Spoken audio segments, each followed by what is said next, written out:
नमस्कार, प्रणाम, हर हर महादेव। हम सिंगर शशि सैंपल, आप सबके छोट भाई। यूट्यूब पर हमारे एगो चैनल बा शशि सैंपल ऑफिशियल के नाम से, दूसरा चैनल बा शशि सैंपल भोजपुरी। रउआ लोग हमारे चैनल पर जाई और हमारे चैनल के सपोर्ट करी, सब्सक्राइब करी। कि जल्दी जल्दी हर चले पवन सुता।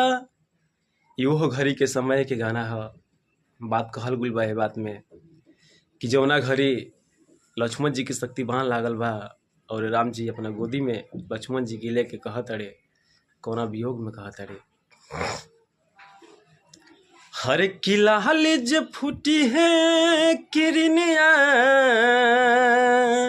हर की छुट्टी जाई है भाई से नेहिया, हर की जल्दी जल्दी हर चलाए पवन सुता।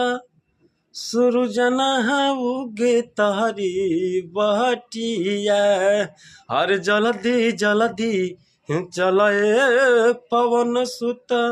सूरजना उगे तारी बहटिया, किला लिज उगी है किरनिया,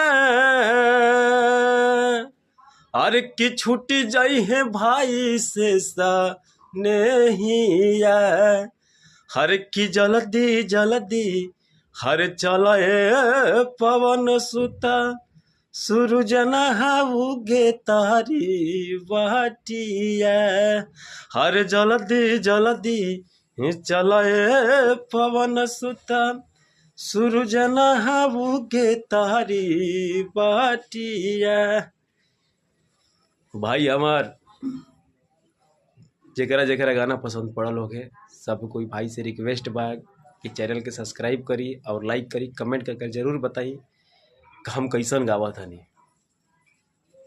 रउआ लोगिन के सपोर्ट के जरूरत बा। अगर रउआ लोगिन सपोर्ट करम, कमेंट करके बताई तो हमरो मनोबल बढ़ी कि हम गावत हनी सही से कि नहीं गा पावत। जय माता दी, हर हर महादेव।